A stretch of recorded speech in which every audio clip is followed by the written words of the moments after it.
예수를 닮기 내가 원하네. 날 구원하신 예수님을 내 마음속에 지금 고도사 주님의 형상 인치소서. 우리 3절 한 번 더 합니다. 겸손한 예수 거룩한 주님 원수의 멸시 참으시사 우리를 위해 고난을 받은 구주를 닮게 하옵소서. 예수님 닮기 내가 원하네. 날 구원하신 예수님을 내 마음속에 지금 고도사 주님의 형상 인치소서. 아멘. 오늘 한 10분 정도 일찍 예배를 드리게 되었습니다. 이제 우리 다 같이 신앙 고백합시다. 전능하사 천지를 만드신 하나님 아버지를 내가 믿사오며 그 외아들 우리 주 예수 그리스도를 믿사오니 이는 성령으로 잉태하사 동정녀 마리아에게 나시고 본디오 빌라도에게 고난을 받으사 십자가에 못 박혀 죽으시고 장사한 지 사흘 만에 죽은 자 가운데서 다시 살아나시며 하늘에 오르사 전능하신 하나님 우편에 앉아 계시다가 저리로서 산자와 죽은 자를 심판하러 오시리라. 성령을 믿사오며 거룩한 공예와 성도가 서로 교통하는 것과 죄를 사하여 주시는 것과 몸이 다시 사는 것과 영원히 사는 것을 믿사옵나이다. 아멘. 거룩하신 하나님, 하나님께서는 내 앞에 우상을 만들지 말고 거기에 절하지 말라고 말씀을 분명히 하셨는데 우리 인생은 어리석어서 주님 가신 이후에 교부의 반열에 있었던 처치 파더들 가운데서도 정치적인 이유와 목적을 가지고 우상을 만들어 예수의 이름으로 기도하는 것이 아니라 그 어머니 마리아의 이름으로 기도하는 등 하나님의 말씀을 벗어난 일들을 행한 종교 지도자, 교회 지도자들이 많이 있었습니다. 이에 분연히 개혁자들을 세우셔서 종교도 개혁했고 또 사실상의 교회도 개혁한 프로테스탄트라고 하는 이름을 가진 개신교, 기독교가 오늘까지 주의 복음을 사수하며 잘 내려온 것 생각할 때 감사를 드립니다. 그러나 이 21세기에 이르러 그 기독교 안에서도 또 이렇게 하나님을 관련하여 하나님을 생각하여 하나님 앞에서의 우상은커녕 그에 더 나아가서 인간을 우상화하려고 하는 일들이 우리 개신교 기독교 지도자 안에서도 있는 것을 생각할 때 두렵고 떨리지 아니할 수 없습니다.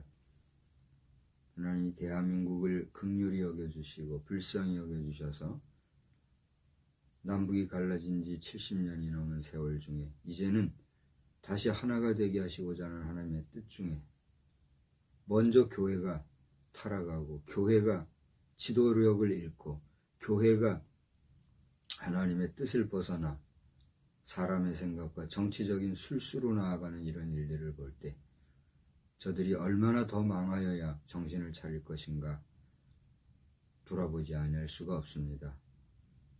이런 급변하는 시대 중에 저희들이 다시 한번 2023년도를 만나 하나님의 말씀 곧 성경 읽기가 상식이 되고 그렇게 상식적인 성경 읽기를 통한 하나님 만나기를 힘써 행하기 원하고 또 그렇게 하기를 원하시는 주의 말씀, 주의 음성을 듣습니다. 우리에게 감동 주시되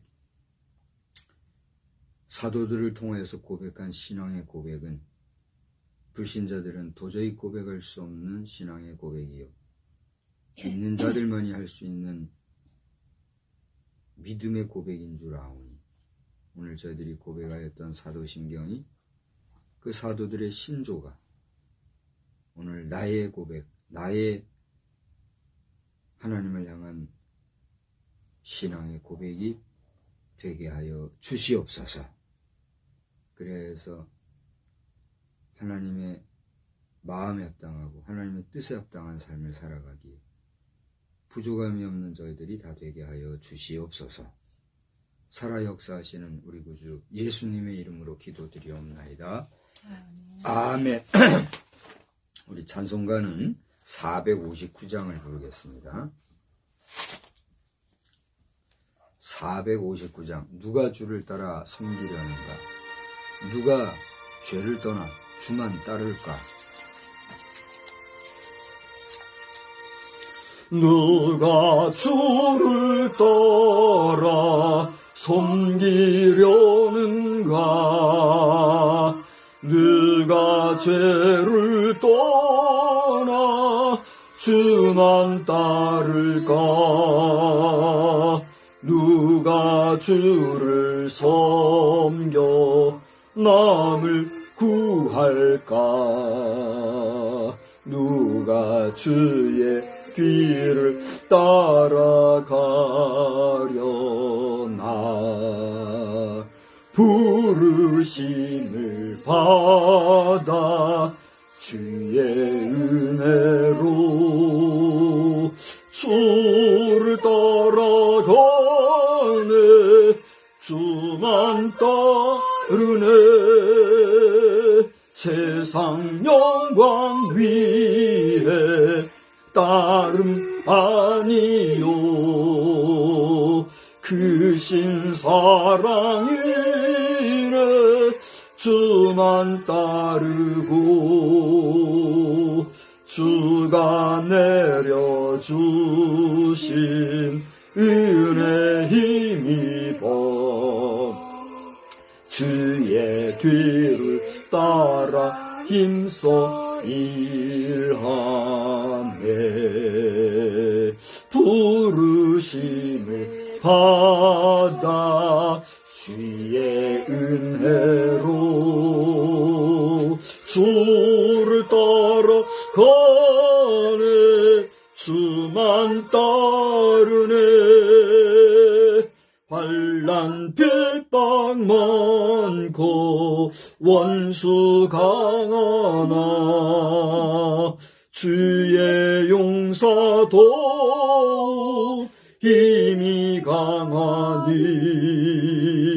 누가 능히 이겨 넘어뜨리랴.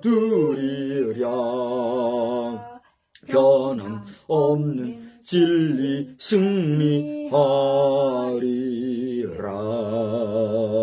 기쁜 찬송하며 주의 은혜로 주를 따라가네. 주만 따르네. 아멘. 말씀은 누가복음 5장을 보시겠습니다. 신약성경 누가복음 5장 1절로 11절, 우리 낮 시간에 본 본문 내용과 동일합니다. 다 같이 한 절씩 교독합시다. 무리가 몰려와서 하나님의 말씀을 들을새에 예수는 게네사렛 호숫가에 서서 호숫가에 배 두 척이 있는 것을 보시니 어부들은 배에서 나와서 그물을 씻는지라. 예수께서 한 배에 오르시니 그 배는 시몬의 배라. 육지에서 조금 떼기를 청하시고 앉으사 배에서 무리를 가르치시더니 말씀을 마치시고 시몬에게 이르시되 깊은 데로 가서 그물을 내려 고기를 잡으라. 시몬이 대답하여 이르되 선생님, 우리들이 밤이 새도록 수고하였으되 잡은 것이 없지만은 말씀에 의지하여 내가 그물을 내리리이다 하고 그러하니 고기를 잡은 것이 심히 많아 그물이 찢어지는지라. 이에 다른 배에 있는 동무들에게 손짓하여 와서 도와달라 하니 그들이 와서 두 배의 채움에 잠기게 되었더라. 시몬 베드로가 이를 보고 예수의 무릎 아래 엎드려 이르되 주여 나를 떠나소서 나는 죄인이로소이다 하니 이는 자기 및 자기와 함께 있는 모든 사람이 곡이 잡힌 것으로 말미암아 놀라고. 세베대의 아들로서 시몬의 동업자인 야고보와 요한도 놀랐습니다. 예수께서 시몬에게 이르시되 무서워하지 말라. 이제후로는 내가 사람을 취하리라 하시니. 다 같이 그들이 배들을 육지에 대고 모든 것을 버려두고 예수를 따르니라. 아멘. 우리 성도 간에 인사 한번 나눕시다. 할렐루야. 할렐루야. 할렐루야. 우리 지금 온라인상에서 예배드리고 있는 아들도 여기에 잘 맞춰서 하는지 모르겠어요. 한 번 더 인사합시다. 할렐루야. 네. 할렐루야.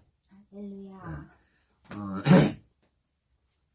안 믿는 자들이 조롱하는 말로서 할렐루야 할렐루야 뭐 이렇게 떠드는 자들이 있는데 저주받을 자들이에요. 저주라는 단어가 무서운 얘기고 될 수 있으면 안 해야 되고, 또 저도 저주하는 일은 내 일이 아니기 때문에 하지 않아요. 하지 않으려고 노력을 하고, 그럼에도 불구하고 알려는 줘야 되기 때문에 하는데, 오늘 이 영상을 하나님을 알지도 못하고 믿지도 않고 또 하나님을 부정하는 이런 자들이 보신다면 당신들의 입으로 할렐루야 소리 함부로 하지 마요. 모르겠어요. 하나님께서 그래도 듣기 좋아하시고 원하시고 바라신다면 뭐 문제가 없겠지요. 그러나 여러분이 하나님을 알지도 믿지도 않으면서 할렐루야를, 하나님을 비아냥거리고 조롱하는, 불신하면서도 그렇게 무가치하게 당신들의 입에 올리다가는 당신들은 금생과 내생에 저주받은 자일 수밖에 없고 저주받을 수밖에 없어요. 이 말은 역설적으로 우리 믿는 사람들이라 할지라도 형식적이고 외식적이고 그냥 습관에 젖은 할렐루야, 이거 안 된다는 겁니다. 왜 그러합니까? 우리가 믿는 하나님이라 하는 분의 이름이 뭐죠? 여호와예요. 여호와라는 이름이 하나님의 이름이란 말이에요. 그 이름을 또 다른 이름으로 정말 귀하게 사용하여서 야훼라 표현하였던 이 히브리인들의 여호와의 이름을 표기한 방식을 야훼라 하고, 우리는 그 야훼를 할렐루 하는 거예요. 할렐루가 뭐 뜻이 뭐죠? 찬양하라 이런 뜻이에요. 그래서 고대 이스라엘 백성들 앞에서 이 회중을 이끄는 이 리더가 회중들 앞에서 할렐루 뭐 이렇게 했겠죠. 나는 보지 않아서 모르니까. 할렐루란 말은 찬양하라 이런 뜻이니까 찬양하라 한번 해보세요. 같이 맞춰서 시작. 할렐루. 이제 할렐루 해보세요. 찬양하라 이렇게 하면 온 회중이 뭐 하는 거예요? 야 하는 거란 말이에요. 오늘 낮 시간에 우리 노인 어르신 분들 앞에서도 그걸 알려드렸습니다만, 야 하니까 야 어이 이런 야가 아니라 그 야는 뭐예요? 야훼, 여호와라는 거예요. 그래서 찬양합시다 그러면 여러분 어떻게 해요? 야가 뭐예요? 야훼, 여호와 하나님을, 그런 뜻인 거예요. 찬양합시다 여호와를, 이런 뜻이란 말이에요. 그런 마음을 분명히 알고 또 깨닫고 또 인식하면서 여러분이 할렐루야 할 때 불신자들이 함부로 말하는 일은 없어지기 바라고, 우리 믿는 자들도 그 의미를 깊이 알고 할렐루야 할 때 우리 상호간에 성도 간의 교통이 온전히 이루어져가는 그런 복된 역사를 주님의 이름으로 축원합니다. 우리 한 번 더 인사합시다. 할렐루야. 할렐루야. 예.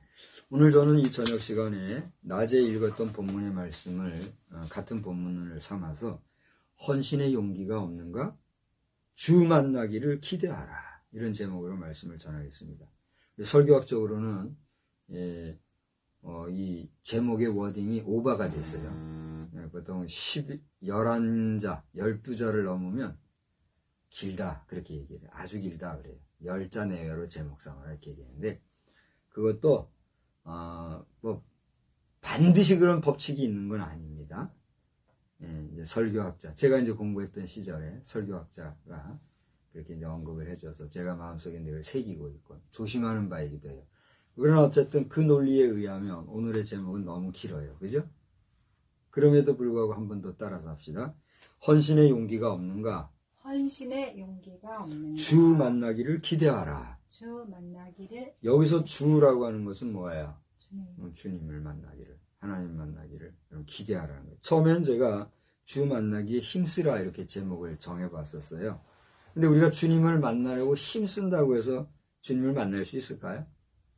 오늘 베드로가 주님을 만났는데 그가 힘쓰고 애쓰고 그래서 주님을 만났을까요?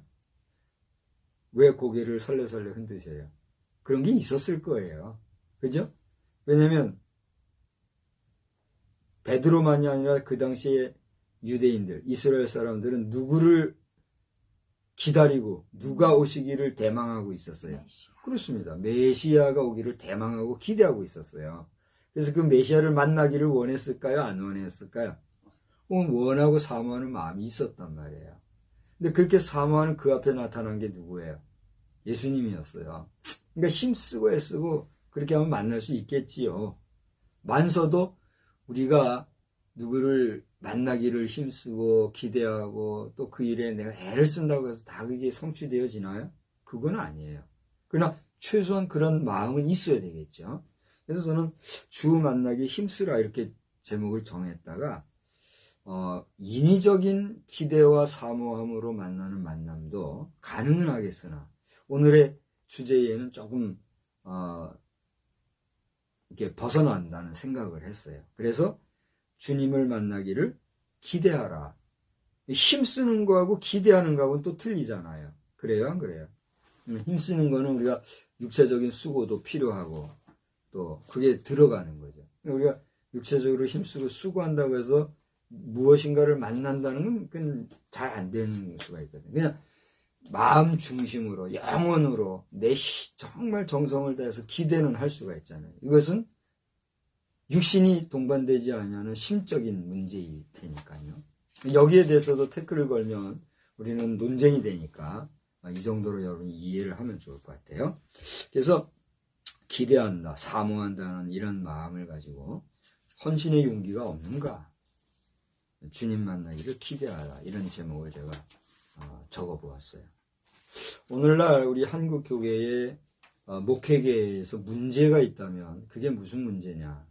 그거는 주님을 만난 분명한 경험이 없이 그래서 막연한 감정으로 목회라는 게 좋아 보이고 아름다워 보이고 귀해 보이고 멋져 보이니까 뛰어든 자들이 있다는 사실.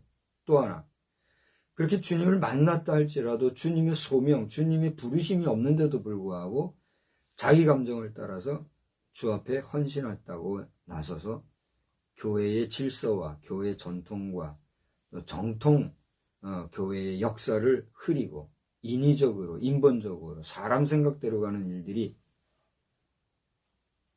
있을 수 있을까요? 없을까요?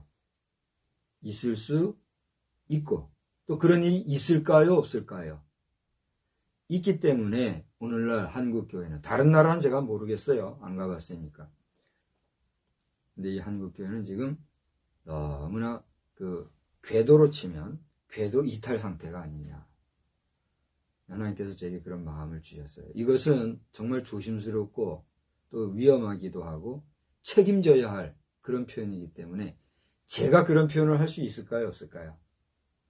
저는 그동안 하고 싶어도 못 해왔고 하지 않았고 삼가해왔어요. 근데 오늘 밤에는 지금도 봐요. 이거 하나가 지금 설교 중인데 그냥 하게 하셔요.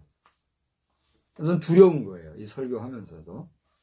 우리 한국교회의 여러 가지 면을 볼 때에 분명히 지금 열차로 치면 궤도 이탈이 됐고 이거 빨리 세워서 정상궤도로 올려놓고 달리지 않으면 대형 사고가 나겠구나. 이런 위기감을 지금 갖고 있는 거예요. 대표적인 것이 다른 건 모르겠어요. 다른 건 말하고 싶지도 않고 종교인 과세 문제예요. 제가 우리나라의 조세주의와 또 세금의 그 중요성을 몰라서 이런 얘기를 하겠습니까? 그건 아니잖아요. 제 자신도 국가에서 세금 내게 하는 거 안 내는 게 뭐가 있어요? 없잖아요. 다 내잖아요. 우스꽝소리로 당신은 저 세금 내는 게 없으니까 국가가 그걸 뭐라 그래요? 딱지리아로 띄어가지고 세금 내라고 자꾸 당신 딱지가 많이 오나 보다고. 물론 제가 다른 건 모르겠어요. 지난번에 억울하게 그 교통신호 때문에 법정까지 갔지만 하여튼 그 문제는 두고두고 마음이 아파요. 과속의 문제는 제가 자신감을 아직 못하고 있어요. 아니, 조심하는데도 걸리는 때는 기가 막힌 노릇일 뿐이에요. 국가에서도 비겁하게 운전자들의 기를 죽이는 일은 없어야 될 겁니다. 어쨌든지 간에 대한민국 국민치고 세금 안 내는 사람이 어디 있어요? 근데도 분명히 안 내는 사람들이 있나 봐요. 근데 그 일을 테마로 해가지고 끝까지 세금 내게 하는 그게 드라마인가 영화인가 그게 있대요. 마동탁씨인가요? 뭐죠? 요즘 유명한 우리 이렇게 생겨서 아주 마암흑의 배우 있잖아요. 그가 주인공이 돼서 나오는 그런 드라마도 있더라고요. 보면은 세금 안 내는 거는 일반 소시민이 아니라 어떤 사람들이에요? 돈 좀 가진 사람들이나 권력계나 있는 사람들이 비겁하게 안 하는 거지. 일반인들 다 세금 내잖아요. 목회자들이 낼 돈이 어디에 있어요? 목사님, 대형교회 목사님들, 이게 폼 잡고, 봐봐요. 대형교회 목사님들 그 돈 얼마나 많이 겁니까? 당신들 그런 식으로 말하고 그런 식으로 교회에 대해서 오버하면은 평생 당신들은 돈벌이도 못할 뿐더러 돈을 벌어도 당신들은 문제가 충만한 사람들이에요. 여기서 에이구 하고 세상 비판한다고 얘기하는데 비판하는 게 아니에요. 본질과 현실을 얘기하는 거예요. 그러므로 결론은 목회자들이 잘못 산 것도 있고 목회자들 몰려다니면서 먹고 마시고 공차고 그게 무슨 대단히 선교하는 것이라고 하고 이런 거 분명히 잘못한 거 있어요. 얼마나 꼴보기 싫었으면 그런 걸 다 싸잡아서 너희들 종교인이다. 세금 내. 해서 여기까지 온 것을 우리는 말해야 되고 말할 수밖에 없고 그 현실이잖아요. 그러므로 첫째는 우리 목회자들도 조심하고 삼가하고 이제는 철저히 반성하고 정신을 차리고 근신해야 되겠지만 우리 장로님들을 비롯해서 모든 일반 평신도들도 주의 종들이 정말 올바르게 교회 잘 이끌어갈 수 있는 참 목회자, 참 목회의 길을 할 수 있도록 이런 별것도 아닌 돈 문제 가지고 신경 쓰고 목회도 행정이라는 게 있잖아요. 목회 행정 피곤하게 하고 우리 세상적으로도 그래요. 세상 행정이 목회자들 과세 문제 다루는데 아직도 지금 정리 안 되고 복잡해하는 일이 얼마나 많습니까? 허비하고 행정 허비. 대충 이거 아이고 몰라 골치 아파 이러면 이렇게 가고 말이에요. 이게 뭡니까 이게? 이 국력 허비가 아니고 뭐예요? 목사님 미국은요 내가 얘기했잖아요. 미국이 그거 한다고 다 잘하는 겁니까? 직업의식에 빠져서. 왜 하나님 앞에 성도들이 헌금해서 그 헌금 안에서 운용되고 나아가는 일들에 대해서 세상이 감내나라 배내나라 하느냐 말이에요. 목회자들은 많든 적든 그것이 세상의 직업이 아니라 헌신된 자들로서 하나님께서 보내주시는 하나님의 백성들, 성도들에 의하여 먹이시고 입히시고 마시게 하는 거예요. 그렇지 않아요? 박성수 목사가 처음부터 이런 얘기하는 게 아니잖아요. 근데 그것을 성경은 곳곳에서 얘기하고 가르쳐주고 있고 우리에게 증거해주고 있는데 또 그래서 그것을 알고 확신 중에서 우리 믿음의 선대 목사님들은 이것을 잘 보수하고 왔는데 어느 때부턴가 법적으로나 정치적으로나 의지적으로나 관계적으로나 유약해지고 적당주의와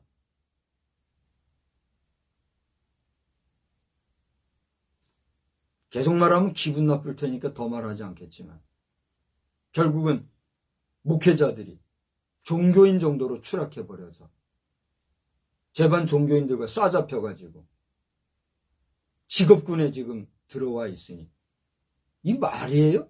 우리 젊은이들 말이요 막걸리요 그렇게 얘기하는데 얼마나 잘못된 건가 말이에요.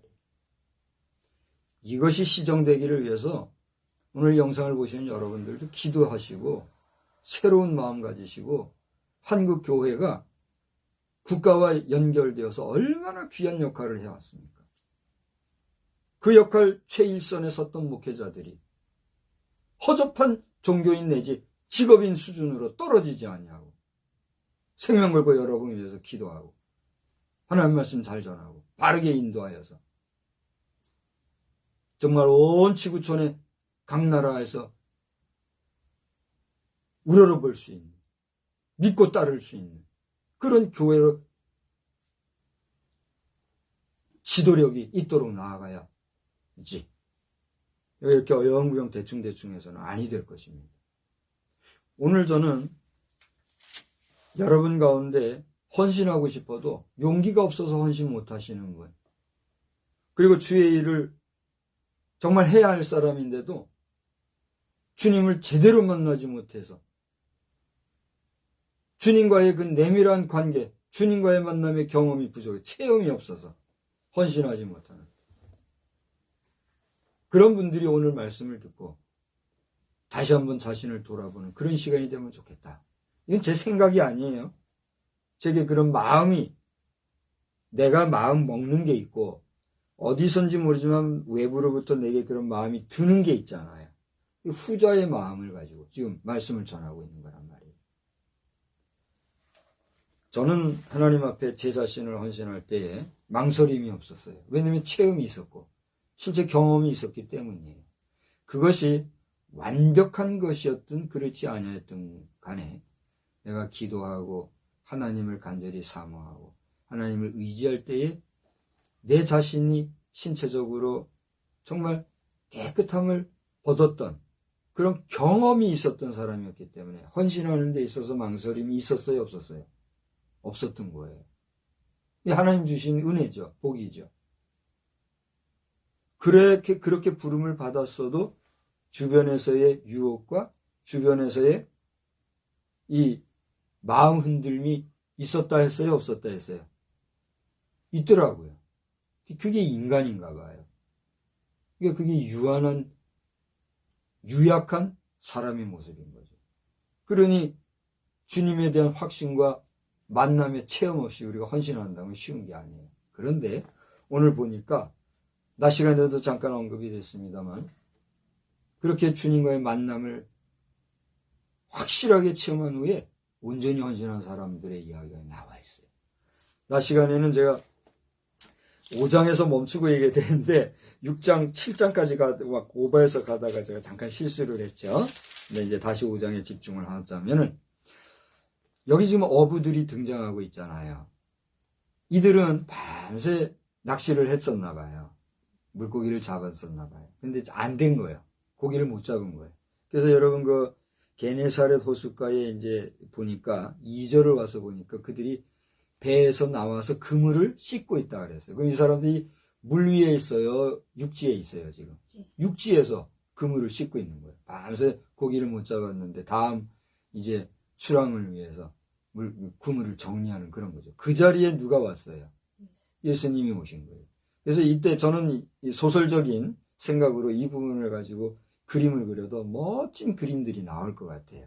근데 소설을 얘기하는 게 아니니까. 오늘 어쨌거나 본문에 보면 예수님께서 이 제자들에게 네 배 좀 잠깐 쓰자 뭐 이런 얘기 한 게 있어요, 없어요? 그런 거 전혀 없잖아요. 그렇게 양해를 구하고 가셨는지 그냥 뚜벅뚜벅 걸어오시다가 쑥 올라가가지고 여기 뭐라 그랬어요? 육지에서 배를 조금 떼기를 청하셨다 그랬죠. 뭐 그렇게 하셨는지 그건 몰라요, 우리가. 그 시대로 가보지 않으면 알 수 없는 얘기니까. 그러니까 그건 여러분의 상상에 맡기고 어쨌거나 육지에 모인 여기 보면은 4장에서 보면은 이제 많은 사람들이 예수님을 따라오는 그런 환경, 그런 풍경이에요. 그러던 가운데 5장 1절에 보니까 뭐예요? 무리가 몰려와서 하나님 말씀 들을세 그랬어요. 그러니까 지금 이 상황은 지금 예수님이 배를 육지에서 약간 띄우고 배 위에 앉아서 그렇게 몰려든 많은 1절에 기록된 대로 누구? 무리들을 향해서 좀 전하신 말씀이잖아요. 이거 충분히 생각할 수 있잖아요. 그래서 저는 그 목회론을 공부하고 신학 시절에 이걸 놓고 이제 해석도 그렇게 하고 그렇게 묵상을 했습니다만, 오늘날 이 강단이 일반 회중석과 거리가 있잖아요. 그리고 거기에는 분명히 구약적으로 보면은 지성소와 성소의 개념으로 구분을 짓기도 하고 여러 가지 이야기를 하잖아요. 그런 부분에서 이 강단은 어떤 곳이 돼야 돼요? 구별된 곳이 돼야 된다는 거예요. 이 차별이 아니에요. 차별과 구별을 혼돈하면 별 잡된 소리가 나오는데 그러면 무식한 거예요.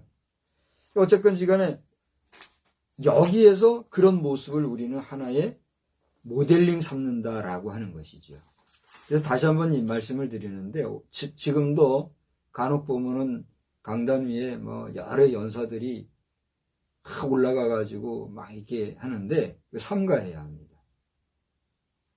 기본적으로 사회자나 말씀 증거하는 자 정도만 있으면 되지. 뭐 다른 사람들 쭉 가가지고 앉아서 그렇게 하냐 말이에요.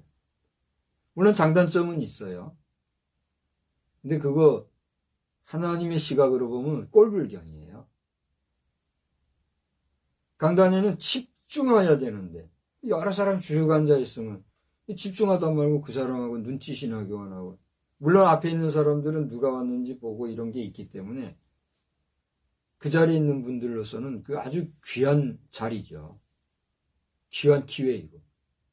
근데 그것을 전략적으로 자기 유익 만들고 자기 노출하려고 하는 이런 인위적인 모습을 하나님이 싫어하신다는 거예요.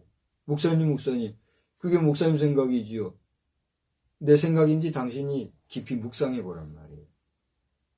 50평생을 살면서 이런 얘기를 그렇게 함부로 내뱉겠어요? 하나님의 마음, 하나님의 시각을 가지고 여러분 오늘 강단을 보란 말이에요. 제가 차제에 잠깐 말씀을 드리자면, 오늘 보니까 그 조화가 올려져 있더라고요. 그 왜 올렸어요, 누가? 조 아니에요? 조화예요, 조화. 조화예요. 만든 거더만. 아니었어요? 생화도 그래요. 고맙기는 한데 안 올려도 되니까. 한우들이 만든 것을 갖다 놨어요. 아무튼 지간에 감사한 마음인데 막 그래 안 해도 되니까 그렇게 너무 신경 쓰지 말라고 하세요. 조화가 아니었어요? 네. 강단에 꽃꽂이 하는 것도 아주 그냥 보수적으로 말씀하시는 목사님이 계셨고, 저는 그 합당하다고 봐요. 그래서 지금은 강단에도 말이죠, 이 화분에 뿔이 있는, 생명력이 있는, 생기가 있는 그런 이 식물들을 배경에 이렇게 올려놓고 이렇게 하잖아요. 다 의미가 있단 말이에요. 오늘날 강단이 호려지거나 오염되면 안 된다 하는 말씀을 주 안에서 말씀을 드리는 것이에요. 이 교훈을 받고 긍정적으로 여기면 여러분이 복이에요. 근데 대들고 시비 걸면 알아서들 하는 거지 어떻게 하겠어요? 그렇잖아요? 우리 목회자들도 마찬가지예요. 괜시리 위압당하고 그렇게 해서 할 거 없어요. 강단은 최대한 보존이 되고 보수가 돼야 되는 거룩한 장소라는 사실에 대해서 우리는 예나 지금이나 앞으로도 잘 지켜가야 할 것입니다. 그것이 교회론 안에서의 바람직한 목회론적인 이야기가 될 거예요. 자, 이 얘기를 이제 잠깐 했고요. 그 다음에 보니까 저는 이제 여기서 강론하고 몇 가지만 찍어서 이제 얘기를 하겠습니다. 제목이 헌신의 용기가 없는가 그랬으니까. 여러분, 여기 오늘 베드로가 처음부터 헌신의 의지가 있었을까요? 주님이 오실, 메시아가 오실 것에 대한 사모하는 마음, 기대하는 마음, 기다리는 마음, 또 그분을 만나고 싶은 마음은 분명히 있었겠지요. 그래요, 안 그래요? 분명히 그랬을 거예요. 그런데 어느 날 진짜 그분이 왔어요. 그 당시만 해도 그분이 메시아라는 걸 알았을까요? 몰랐을까요? 몰랐어요. 다만 우리 사는 동네 이 지역에서 병도 고치고 엄청나게 귀한 말씀도 전하고 많은 사람들이 따르고 이런 젊은 사람이 하나 있다더라. 원래 예수님과 베드로는 연배가 비슷한 연배잖아요. 그죠? 우리가 알기로. 그랬는데 그분인지 아닌지는 모르지만 오늘 와서 자기 배를 이게 이용하고 그런단 말이에요. 그러더니 그 앞에 얘기한 대로 4절에 갑중에 하는 얘기가 깊은 데로 가서 그물을 내려 고기를 잡으라. 여보셔. 덤빌 수도 있어요, 없어요? 덤빌 수도 있어요. 밤새 내가 물고기 잡다 못 잡고 지금 와서 그물 씻고 있는데 그런 소리 합니까? 그럴 수도 있어요. 그런데 메시아인지 아닌지는 몰랐을지 모르지만 지금 자신 앞에 나타난 이 젊은 메신저 왈, 깊은 데서 가서 그물을 내려 고기를 잡아라. 그 말 한마디에 시몬은 5절에 뭐라고 얘기하고 있습니까? 한번 읽어보십시다. 다 같이. 선생님, 우리들이 밤이 새도록 수고하였으되 잡은 것이 없지만 그 다음 뭐예요? 말씀에 의지하여 내가 그물을 내리리다. 그렇게 하니 고기를 잡은 것이 얼마나 많았으며 그 그물이 어떻게 해요? 찢어지게 될 지경이 됐어요. 옆에 있는 동무들을 불러서 2배에 채우니 이 배가 잠길 정도로 만선이 됐더라. 이 경험을 했어요, 안 했어요? 말씀 한마디에 지난밤에 행하였던 일들이 하나도 안 된 것이 완전히 역전이 되어서 풍성한 은혜를 체험하고 보니 그 마음에 어떤 마음이 들었다고요? 두려운 마음이 들었어요. 놀라운 마음, 깜짝 놀라고 각성이 생긴 거예요. 그래서 그 이야기를 누가는 감추지 아니하고 9절에 와서 보니까 뭐라고 했어요? 고기 잡힌 것으로 말미암아 놀랐다. 이렇게 분명히 기록하고 있어요. 뿐만이 아니라 그와 동업자, 여기 9절, 10절에 보면은 시몬의 동업자다 그랬죠. 누가? 야고보와 요한도 놀랐다 그랬어요. 놀람이 있었습니다. 그 앞에 순서적으로 보면 그렇게 놀라운 일을 만났던 이 시몬은 다시 무트로 나와서 8절을 보니까 예수님 앞에 어떻게 했다 그랬어요? 무릎 아래 엎드렸다 그랬어요. 예수님의 무릎 아래 엎드렸어요. 여러분 우리나라에 베레라는 게 있죠. 베레라는 게 뭐예요? 엎드려서 예를 갖춘 그게 베레잖아요. 그 베레를 한말로 뭐라 그래요? 절한다 그러잖아요. 그러니까 예수님의 무릎 아래 선까지 엎드렸다는 것은 뭐가 된 거예요? 베레가 된 거예요. 이제 우리 선대 선조들은 이런 모습을 우리 백성들이 일반화해서 하게 한 거잖아요.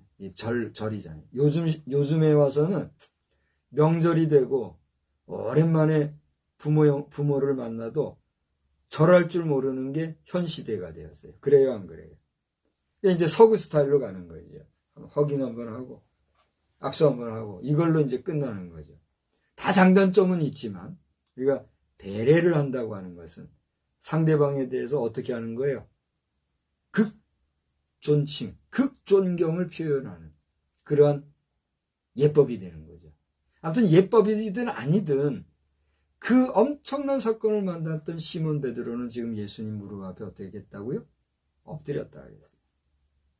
여러분 우리 주님 앞에 이처럼 엎드림이 있어야 될 줄로 믿습니다. 목사님 주님 만난 경험도 못했는데 무슨 엎드리는 게 있습니까? 그러니까 아직 당신은 주님을 만난 거예요? 못 만난 거예요? 못 만난 거예요. 여러분에게 엎드려 주를 경배할 수 있을 만큼 주님을 경험하는, 주님을 체험하는 체험의 역사로서의 산 믿음이 여러분 영혼에 깊이 뿌리 내려지기를 우리 주님의 이름으로 축복합니다. 지난 1월 1일 날짜로 우리 굿TV에 굿뉴스라고 그래요.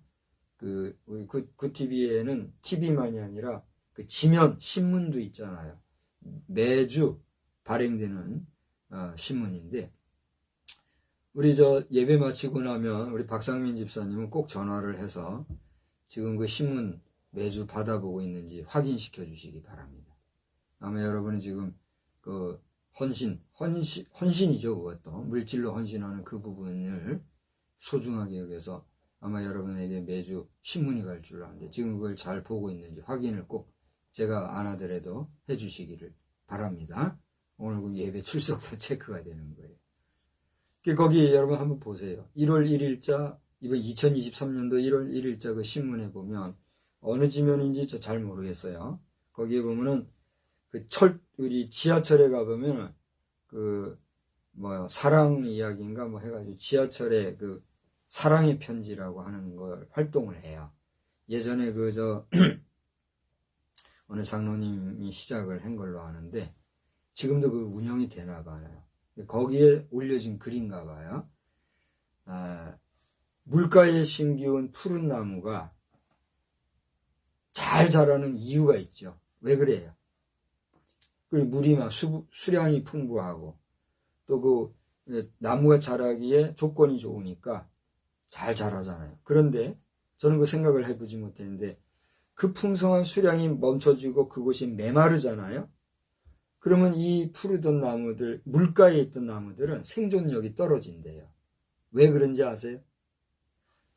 물이 많고 수량이 풍부하고 그러니까 얘들이 깊이 뿌리 내리고 넓게 뿌리 내리지 않아도, 뿌리를 그냥 작게 내려도 수량이 풍부하니까 그냥 잘 자라니까 뿌리가 깊지가 않았더란 거예요. 이게 가만히 감은 다음에 물가에 있던 그 나무들이 고사하는 이유를 뿌리를 해보니까 알겠더라는 거예요. 그래서 뿌리가 깊지 않은 나무는 어떻게 한다는 거예요? 뿌리 깊은 나무는 바람이 아니면 쎄. 우리 옛 용벼천가의 기본이지요. 그런 글도 있습니다만은, 역으로 얘기하면 뭐예요? 뿌리 깊은 나무는 바람이 아니면 쎄. 고로 뿌리 깊지 않은 나무는 바람에 자빠지는 거죠. 가뭄에 쓰러지는 거예요. 그렇잖아요? 그러니까 여러분의 심령, 여러분의 영혼, 여러분의 하나님을 향한 믿음이 가물면 여러분은 넘어질 수밖에 있어요, 없어요? 있는 거예요. 그러므로 그 주님을 만나 엎드린다 하는 것은 그 주님에 대한 첫째 뭐예요? 인정이 있는 거예요. 우리가 상대에게 절할 때에, 엎드려 인사할 때는 상대방에 대한 존경도 있지만 그 존재에 대해서 우리가 뭐 하는 거예요? 인정하는 거잖아요. 난 당신을 인정합니다. 나는 당신을 인정하고 존경함으로 엎드려 내 마음을 표합니다. 이렇게 우리가 배례를 하는 거 아니겠어요? 그 주님을 인정하는, 주님을 온전히 믿는 그런 믿음이 여러분에게 있을 때 비로소 이게 되는 거예요. 근데 그게 없다? 여러분 믿음이 있어요, 없어요? 아직은 없거나 있어도 그 믿음이 분명하지 않은 거예요. 그러므로 첫째, 여러분이 헌신하라 마라를 얘기하는 게 아니라, 당신이 헌신할 수 없다는 것은 아직 주님과의 관계가 어떻게 됐다는 거예요? 온전히 이루어지지 않았기 때문에 주님을 어떻게 하라는 거예요? 만나시라는 거예요. 주님 만나는 작업이 있어야 그분 앞에서 부름을 받든가 말든가 할 거 아니에요. 그러니까 망설이거나 고민할 필요가 있어요, 없어요? 없는 거예요. 그러나 정말 여러분이 주님을 위해서 살고자 하는 마음이 있고 주님을 위해서 헌신할 마음이 있다면 그 주님에 대한 제일 첫 번째 뭐가 있어야 된다? 확실한 믿음이 있어야 된다. 당신의 믿음은 주님을 향해서 어느 정도 있습니까? 여러분은 주님 앞에 여러분을 완전히 엎드릴 수 있는 믿음이 지금 있나요, 없나요? 여러분 돌아보시기 바란다. 두 번째로는요, 그렇게 엎드렸던 시몬 베드로가 주님 앞에 했던 일성이 있어요. 그 다음 8절 중반전에 뭐라고 그랬어요? 주여, 나를 떠나소서. 나는 죄인이로소이다. 우리가 역설이라는 게 있죠. 역설이라는 말이 뭐예요? 역설이라는 말은 바꿔 말한다는 거죠. 그죠? 뒤집어 말한다 이거죠. 그러니까 여기서 베드로가 나를 떠나소서 하는 이 말은 주님께 정말로 주님 나 떠나십시오 이런 얘기일까요? 그건 아니죠. 그 속에는 주님 나 떠나지 마십시오. 주님 나 떠나면 나 죽습니다. 그런 의미가 있는 거예요. 그러면서 주님 나를 떠나소서. 그 다음이 고백이 중요한 거예요. 이게 진짜니까. 뭐라 했어요 다 같이? 나는 죄인으로서이다. 주님 나는 죄인입니다. 근데 주님을 이제 만났군요. 오리라 예언되어 있던 메시아가 당신이로군요. 주님 감사합니다. 주님 이제는 더는 나를 떠나지 마십시오. 그건데 겉으로는 그 엄위 앞에서, 주님의 엄위하심 앞에서 나를 어떻게 하라고요? 떠나십시오. 이렇게 얘기를 한 역설이 담겨 있는 거예요. 제발 떠나면 안 됩니다. 그러면서 나를 떠나십시오. 나는 죄인으로서이다. 베드로 자신이 무엇임을 지금 인지하고 고백했다고요? 죄인이라는 사실을 인지하고 고백했다는 거예요. 정말 나는 평생을 업으로 살면서 하루살이에 바쁘고 그저 먹기 바쁘고 살았던 인간의 삶이었는데 내가 기다렸던 그 메시아, 그분이 지금 여기 내 앞에 있구나. 그분은 정말 우리 인간이 할 수 없는 위대한 일을 하시는 분이로구나. 각성을 했어요. 깨달았단 말이에요. 그러고 보니 자신의 뭐가 느껴졌다는 얘기예요. 죄인됨이 느껴졌다는 거예요. 우리가 주님을 만나면 나는 죄인이로구나. 내가 죄 많은 인생이로구나 하는 깨달음이 생길까요? 안 생길까요? 생겨요. 근데 주님 앞에 있는 내 자신이 봐요. 나는 의인이야. 나는 예수 안에서 나는 죄 용서 받고 나는 의인이야. 이거 돼요, 안 돼요? 물론 우리가 신학적으로나 또는 신앙 안에서 우리 자신이 의인됐다는 사실은 사실이에요? 아니면 하나의 허상이에요? 사실이에요. 사실이란 게 뭡니까? 우리 기자들에게 가장 중요한 요구사항, 요점 중에 하나가 뭐예요? 팩트, 사실이에요. 사실 기사가 아니면 그 기사는 뭐예요? 소설이 되는 거예요. 소설은 다른 말로 뭐라고 그래요? 허구라고 그러잖아요. 넌 픽션인가요? 픽션인가요? 픽션이잖아요. 픽션이란 말이 뭐예요? 가공해서 지어낸 말. 한마디로 거짓말이잖아요. 그러니까 기사는 사실에 입각해야 되고 기자는 사실의 내용을 기록해야 되는 것처럼 오늘 우리가 의인된 것은 뭐예요? 사실이에요. 그런 사실에 입각한 의인이지만 우리는 어디로부터 구원함을 받은 의인이기 때문에 죄 가운데서 구원받은 의인이기 때문에 우리는 예수님 앞에서 의롭다고 나를 뽐낼 그런 권리와 또 그런 자격이 있어요, 없어요? 사실상 있어요, 없어요? 없는 거예요. 감히 주님 앞에 내가 의인이라고 뻐길 수는 없는 거야. 주님이 의인이 되게 해 주셨기 때문에 내가 의인이지 주님이 나를 의롭다 인정하지 아니하시는데 내가 주님 앞에서 의롭다 말한다면 그것이 뭐예요? 가증한 거예요. 그래서 주여 주여 할 때 주님이 누구세요? 그런다 그랬잖아요. 너희가 주여 주여 하고 내 이름으로 뭐 어쩌고 저쩌고 해도 내가 너를 도무지 모르겠다. 내가 너를 알지 못한다 라고 말하면 우리의 구원이라는 건 의미가 있다 없다? 없다는 거예요. 그게 이 말씀인 거예요.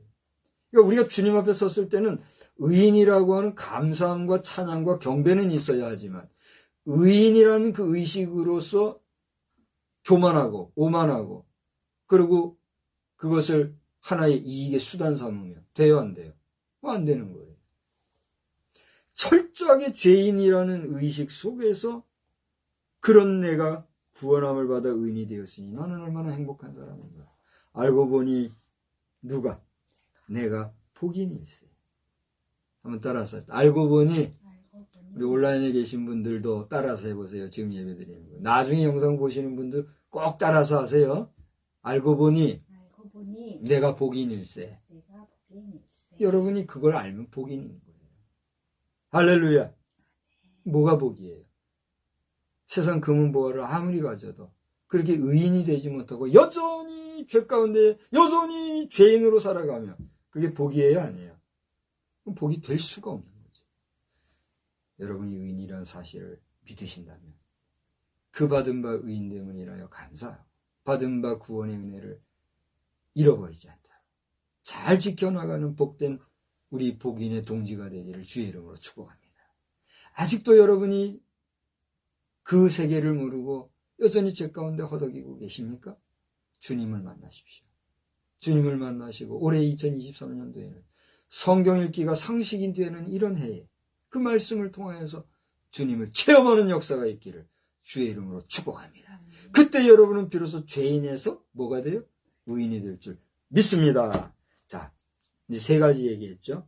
첫 번째는 이렇게 구별하신 그 주님의 목회적인 얘기를 했고, 두 번째로는 예수님의 무릎 아래까지 엎드린 베드로의 모습, 자신의 죄인됨을 고백한 모습, 세 가지 얘기했죠. 그리고 이제 그 전에 중간에 한 가지 얘기했죠. 뭐죠?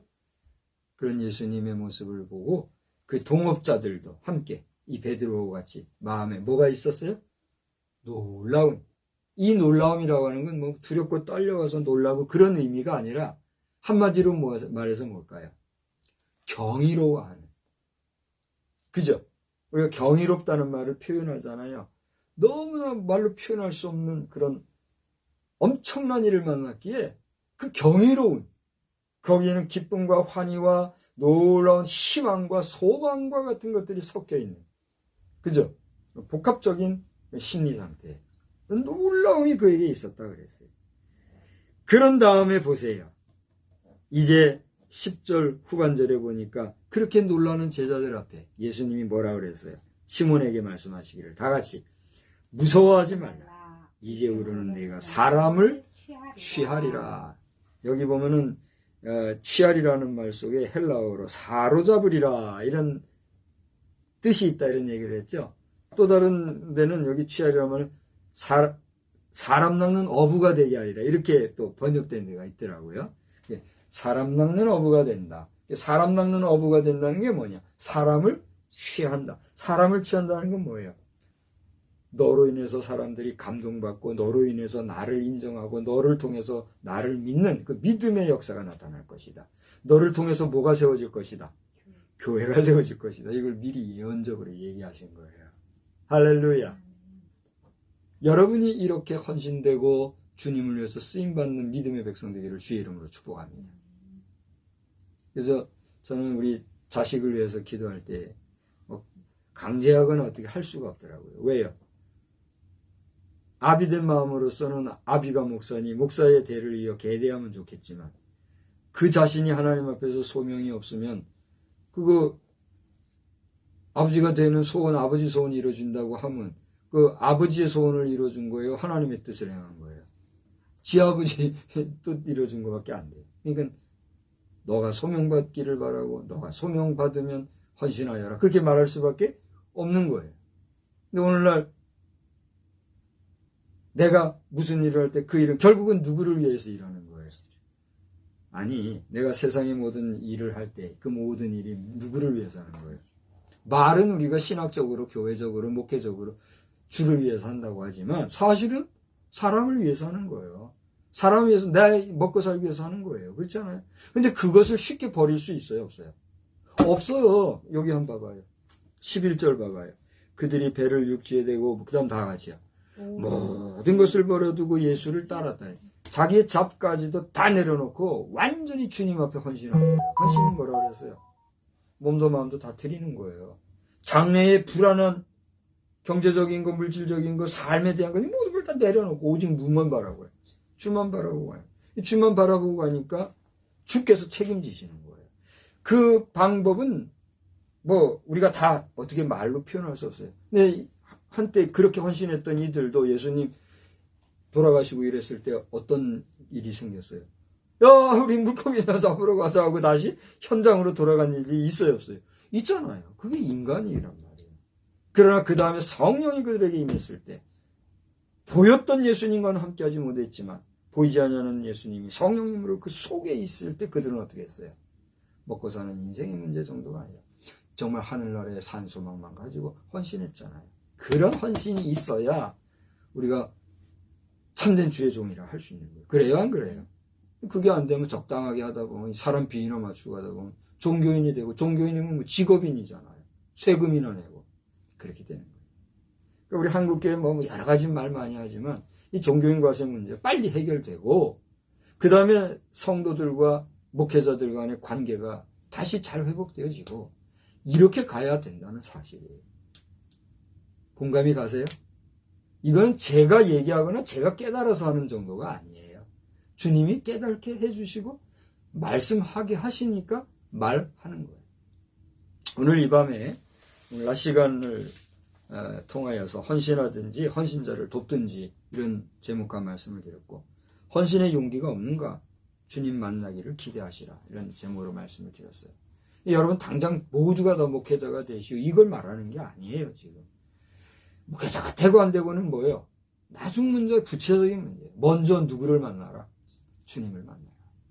내가 만난 주님, 내가 경험한 주님, 내가 체험한 주님, 내가 정말 믿음으로 고백할 수 있는 그 주님과의 내밀한 만남, 관계, 그것이 누구에게 있어야 될까요?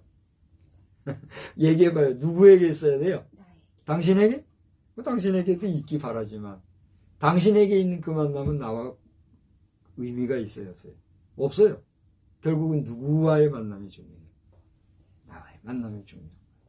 그러니까 여러분 자신, 내 자신, 우리 각자가 주님을 만나고 헌신해도 그 방법은 또 여러 가지란 말이에요. 목회자로 헌신할 것이냐, 아니면 아까 잠깐 말씀을 드렸지만 사람을 위해서 헌신하지만 그 사람과의 관계가 거짓이나 사기, 술수에 매이지 아니하고 정말 온전한 만남이 되어서 그 사람도 잘 되고 나로 인해서 나도 잘 되고 그게 잘 되고 우리 모두가 잘 되는 가운데 우리를 통하여서 누가 영광 받아요? 하나님 영광. 그런 역사가 있기를 위해서 우리가 나아가야 돼요. 그러니까 여러분이 누군가를 위해서 수고하는 그 수고가 그를 위해서 분명히 하는 수고잖아요. 그가 나한테 많이 주고 적게 주고 그건 둘째 문제치고, 근데 그가 하나님도 알지 못하고 하나님을 나아가서 부정하고 믿음 없는 사람이 하는데 그런 사람을 위해서 내가 일한다면 나는 그 사람이 뭐로 지금 살고 있어요? 말이 좋아 직장인, 말이 좋아 사장, 부사장, 부장, 차장 해도 되지만 그 사람을 위한 나는 뭐예요? 좀 극단적인 표현이지만 종살이 하는 것밖에 안 된단 말이에요. 그래요, 안 그래요? 그거를 알고 오너로 있는 자들도 하나님을 두려워하고 하나님을 경외하고 하나님의 영광을 위해서 당신의 재물을 정직하게 쓸 일이에요. 사람도 그렇게 정직하게 쓸 일이에요. 그 오너를 위해서 일하는 여러분들도 그 오너가 정말 하나님을 알고 하나님 안에서 복된 사람이 되기 위해서, 그래서 우리에게는 모든 사람에게 주의 복음을 전할 뭐가 있어요? 사명, 책무가 있는 거예요. 이 사명이란 말을 다른 말로 말하면 뭐예요? 책무요. 책무라는 건 뭐예요? 책임과 의무. 이 미션이라는 게 뭐예요? 책임이 동반되고 의무적으로 반드시 해야 돼. 그게 미션이죠. 여러분 한 주간 동안 승리하시고 일생에 주님을 만나 복된 삶이 늘 유지되는 아름다운 복된 역사가 넘치기를 우리 주님의 이름으로 축복합니다. 하나님 아버지, 여기까지 다시 한번 헌신에 대한 말씀을 전하였습니다. 무슨 의도가 있어서도 아니고 무슨 생각이 있어서도 아니고 하나님께서 감동 주시고 마음에 열정을 주시고 또 이 말씀을 전하게 하심으로 말씀을 전했습니다. 잘 전하고 못 전하고에 대한 사람들의 입방아가 분명히 있을 줄 압니다. 그러나 여기 증거한 이 말로써 전해진 하나님의 말씀이 사람의 말로 끝나지 말고 하나님께서 오늘 왜, 누구를 향하여, 무엇 때문에 이 말씀을 전하게 하셨는지 정도 알지 못하지만 이 말씀을 받은 모든 심령들을 통하여 하나님은 영광 받으시고 그 자신은 복된 헌신이 있을 뿐 아니라 그 헌신으로 말미암아 하나님의 영광을 나타내는 아름다운 역사들로만 충만하게 하여 주시옵소서. 특별히 도탄에 빠질 정도로 이 대한민국의 정치계가 너무나 진흙탕인 것을 보게 됩니다. 주여, 걸을 자들을 걸러주시고 또 치리할 자들을 치리해 주시되 정의로운 자들을 통하여 이 일이 이루어지게 하시고 대한민국 정치를 통하여 세계 각 나라가 다시 한번 하나님이 함께 하시는 정의로운 나라라는 모습을 보여줄 수 있는 복된 역사만 이 땅에 넘쳐나게 하여 주시옵소서. 하나님께서 붙잡아 주시는 우리 대한민국, 우리 행성 지구촌 되기를 다시 한번 간구하오며 예수님의 거룩하신 이름으로 기도드리옵나이다. 아멘. 455장 함께 부르겠습니다. 455장 찬송입니다.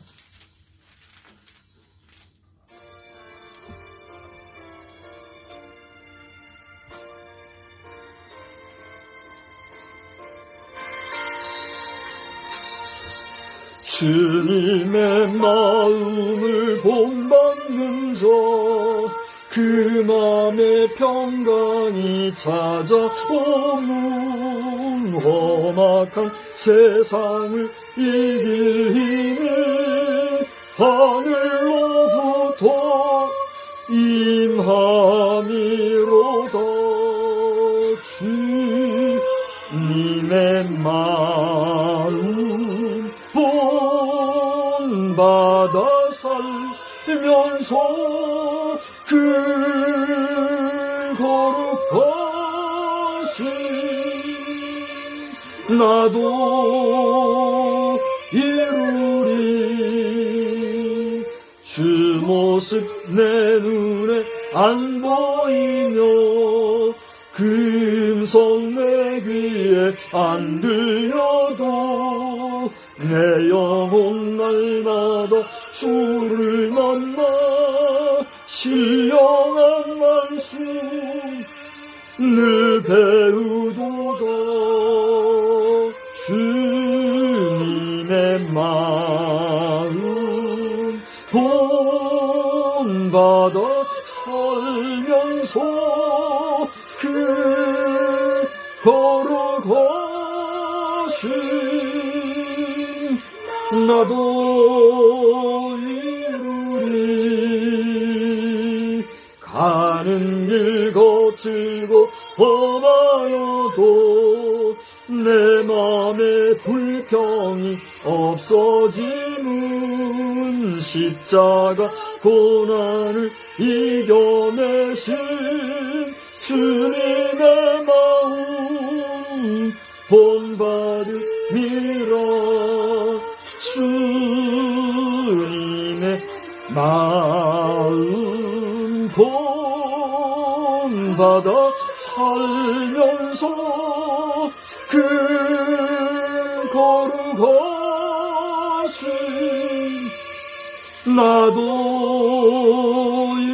이루리.